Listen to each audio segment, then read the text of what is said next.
Hey, college wrestling fans, JT1 in the house here, and we're going to pick up where we left off talking about the best wrestle-offs in NCAA Division I. We already covered 125 pounds and 133 pounds.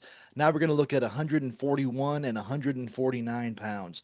We're going to start off at the University of Pennsylvania at 141 pounds. We got CJ Composto taking on Evan Mogulian, I believe is how you pronounce that last name.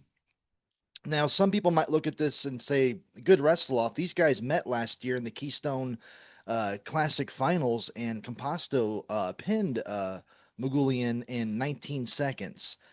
I'm wondering if is that commonplace? Was that the rule? Was that the exception? I'm not sure because we're talking about CJ Composto, who last year won the Midlands Championship, also won the Ivy League Championship, and he so far has All American finishes in his career of 8th and 4th.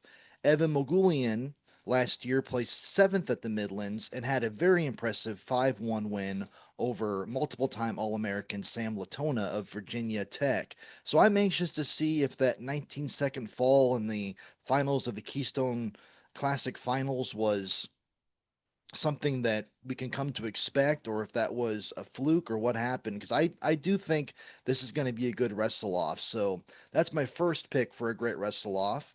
I think another good wrestle off, also at 141 pounds, excuse me, I got to sneeze, snuffle for a second, is going to be at Iowa State between Anthony Ekamandia and Osmani Diversant of Iowa State. Now, both of these guys, what's really cool about this is these two guys could one day be fighting to make the Olympic or world team for Cuba. Both of these guys, I think, have the ability and the potential and the talent to one day, be collecting some medals on the world and Olympic level.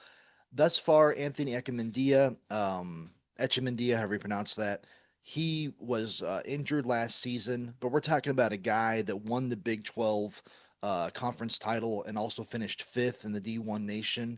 Diversant wrestled, both at 125 and at 133 last year. So not really sure how he's going to do up at 141 pounds. But just looking at some of the wins he had last year at a lower weight class, he defeated Big 12 finalist Kyle Burek of North Dakota State, and he also had a very impressive 9-3 win over Anthony Nato, multiple time All American and four-time Mid-American Conference champion. So I think we're going to see a good wrestle off there between Echemendia and Diversant at Iowa State. 149 pounds. We're not going anywhere. We're going to stay right there in Ames, Iowa. We got Paniro Johnson taking on Jacob Frost. This is going to be probably one of the best wrestle offs in all of college wrestling, let alone the 149-pound weight class. Paniro Johnson, Big 12 champion last year. Jacob Frost, down a weight class at 141, seventh in the D1 Nation. The reason why this interests me is you have two guys here, very, very tough, very, very good. I'll say this about Paniro Johnson. I think Paniro Johnson, if he is 100% physically, mentally, emotionally, spiritually, anything else you want to add to that, I think he has the talent and the ability to be a national champion. The problem with Johnson is he has a difficult time wrestling guys that are very familiar with him.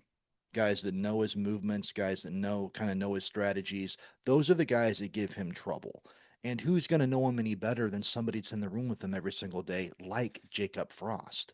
So I'm very, very anxious to see how this turns out. It saddens me to know you have two guys that, at their worst, are all American potentials. I mean, that's how talented these two guys are. One of them is going to end up sitting on the bench, unfortunately. Not happy about that. I don't like that because a guy like Panero Johnson, a guy like Jake Frost, and neither one of these guys should be not varsity. But that's looks like it's going to be the way it is at 149 pounds at Iowa State. Also, moving on, talking about having talent sit on the bench, let's look at 149 pounds at Oklahoma State. You have three guys here, very talented guys.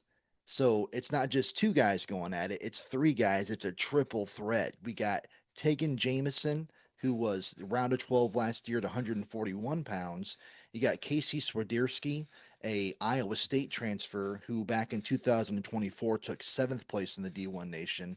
And then we also have two-time NCAA Division I qualifier Carter Young, who was fifth at Cliff Keen last year. And you guys know how I feel about Cliff Keen and how tough of a tournament that is. Plus, he had a 4-1 win over All-American Sammy Alvarez of Ryder. So talk about so much talent. We talk about the depth of talent. I mean, holy cow, we started digging in the United States and ended up in China by the time we went through all the talent down there in Stillwater, Oklahoma. So Tegan Jamison, Casey Swiderski, Carter Young, talk about, I mean, holy cow, you're going to have one guy right there who sometimes just making the varsity spot is going to be harder than the duel or the tournament that he has coming up.